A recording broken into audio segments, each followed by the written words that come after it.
مولاي صل وسلم دائما أبدا على حبيبك خير الخلق كلهم مولاي صل وسلم دائما أبدا على حبيبك خير الخلق كلهم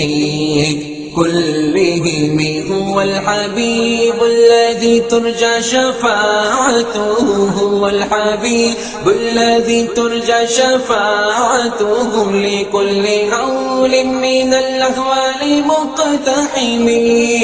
مقتحم دعا إلى الله فالمستمسكون به مستمسكون بحبل غير منفصم مولاي صل وسلم دائما أبدا على حبيبك خير الخلق كلهم مولاي صل وسلم دائما أبدا على حبيبك خير الخلق كلهم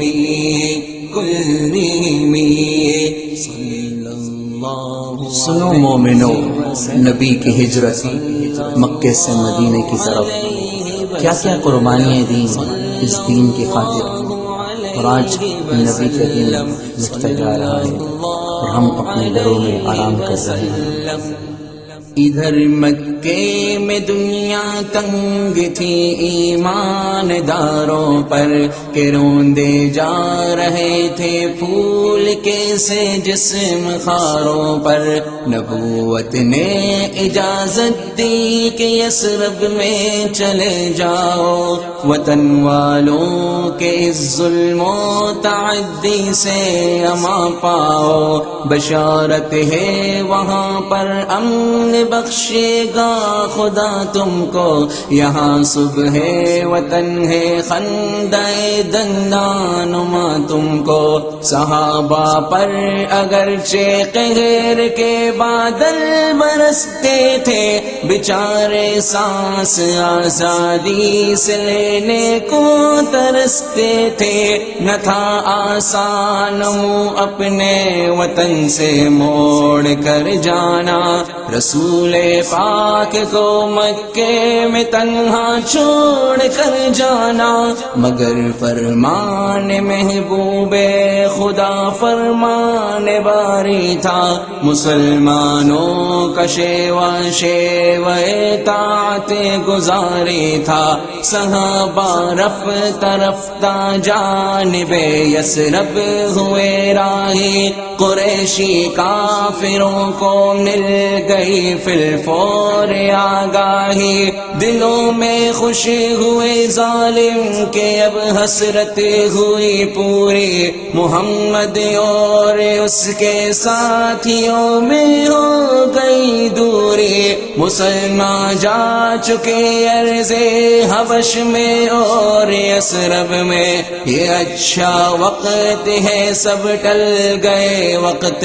مناسب میں، ابو بکر و علی باقی ہے لیکن دو کی ہستی کیا، بہادری ہی سہی ہم پر کریں گے پیش دستی کیا، جو چند افراد ہیں کچھ اور وہ کمزور ہیں سارے، کہ اب بھی چھپتے پھرتے ہیں ہمارے خوف کے مارے، یہ اچھا وقت ہے اب قتل کر ڈالو محمد کو، مٹا دو آج تنہائی میں اس نور مجرد کو، تساہل اب نہیں اچھا کہ طوفان چڑھتے جاتے ہیں، حبش میں اور یثرب میں مسلمان بڑھتے جاتے ہیں، خدا والے کہیں ایسا نہ ہو قوت پکڑ جائے، بتانے کعبہ کے اس ملک سے جھنڈے اکھڑ جائے، جبیر و عقبہ ابو جہل و ابو صفیہ، نظر وہ نجتری حارث امیہ اور ایک شیطان، یہ سب ایوان ندوہ میں اکٹھے ہو گئے، آ کر قبائل کے نمائندے بٹھائے ساتھ بلوا کر، تھا شیطان نجد کے ایک بے حیا بوڑھے کی صورت میں کہ چل کر دور سے آیا تھا جس بزم لعنت میں، ہوئے ایوان کے در بند تقریریں لگی ہونے، نبی کو قتل کر دینے کی تدبیریں لگی ہونے، نظر آتی تھی اس بوڑھے کو ہر تجویز میں خامی، وہ کہتا تھا مبادا پیش آئے کوئی ناکامی، بالآخر سوچ کر ابو جہل نے ایک بات بتلائی، یہی تجویز اس شیطان بوڑھے کو پسند آئی، کہاں اس نے کہ ہر کنبے سے ایک ایک آدمی چن لو، کوئی باقی نہ رہ جائے قبیلہ یہ ذرا سن لو، یہ نکلے آج شب کو لے کے خواہ شام تلواریں، محمد پر یہ تلواریں سبھی اخبار کی مارے، غرض تے پا گئی آخر یہی تجویز شیطانی، قسم کھا کھا کے لوگوں نے نبی کے قتل کی ٹھانی، سفینہ مہر کا جس دم شفق کے خون میں ڈوبا، کیا تاریکیوں نے دن پہ چھا جانے کا منصوبہ، کئی فتنے جگا کر رات نے پھیلا دیے دامن، فضا پر لشی کرے ظلمات نے پھیلا دیے دامن، مسلط ہو گئی خاموشیاں دنیا ہستی پر، ستاروں کی نگاہیں جم گئی مکے کی بستی پر، نظر آتی ہو جس میں روشنی وہ ایک ہی گھر تھا، مسلح پر وہاں جو شخص بیٹھا تھا پیمبر تھا، عبادت ختم کی تسکین و اطمینان سے اس نے اٹھا باندھی کمر، اللہ کے فرمان سے اس نے جگایا نیند سے شیر خدا کو،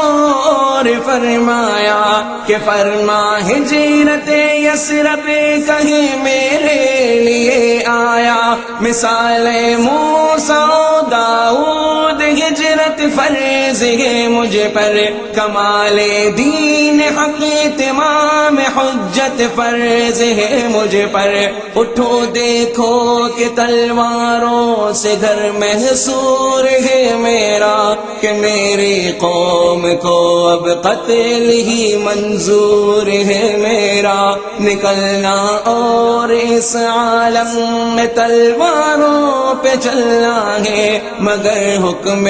خدا ہے اس لیے مجھ کو نکلنا ہے، یہ چادر اوڑھ لو سو جاؤ آ کر میرے بستر پر، محافظ ہے وہی رکھو بھروسہ شان داور پر، یہ مال و زر انہی لوگوں کا میرے پاس امانت ہے، امانت کا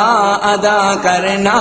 ہی اسلامی دیانت ہے، خدا حافظ ہے دیکھو دل میں اندیشہ نہ کچھ لانا، یہ چیزیں ان کی پہنچا کر سوئے یثرب چلے آنا، علی نے حکم کی تعمیل کی اور اوڑھ لی چادر، باطمینان آ کر سو گئے حضرت کے بستر پر، ارادہ کر لیا جب سرور عالم نے چلنے کا، تو دیکھا رات راستہ مسدود ہے گھر سے نکلنے کا، درازوں میں سے جھانکا ہر طرف گہرا اندھیرا تھا، مگر پہرے کھڑے تھے گھر کو جلادوں نے گھیرا تھا، اندھیرے میں چمک اٹھتی تھی بجلی کی طرح دھاریں، نظر آیا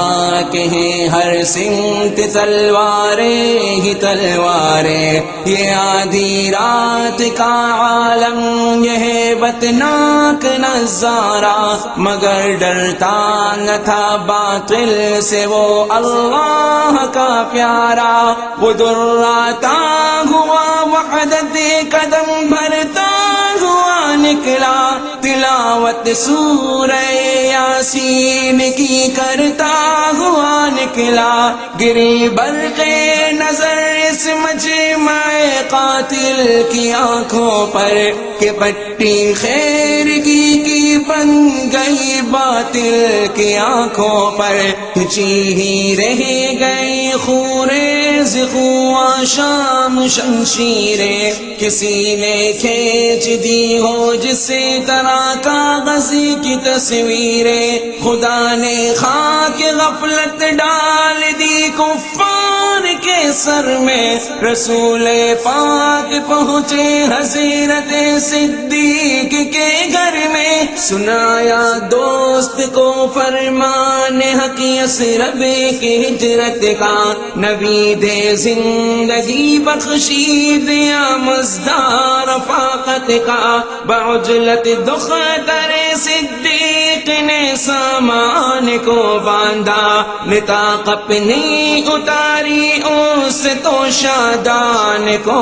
باندھا، حبیب حق کی خوشنودی سلا تھا جوش خدمت کا، شرف پایا ہوئی ذات النطاق آج سے اسما، ہوئے آزاد باطل کے حصار قہر سے دونوں، ابھی کچھ رات باقی تھی کہ نکلے شہر سے دونوں، نبی نے خانہ کعبہ کو دیکھا اور فرمایا کہ اے پیارے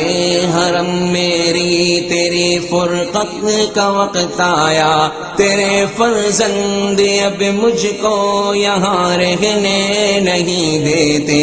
تیری پاکیزگی کا باز تک کہنے نہیں دیتے، جدائی عارضی ہے پھر بھی دل کو بے قراری ہے کہ تو اور تیری خدمت مجھے کو دنیا بھر سے پیاری ہے، یہ فرماتا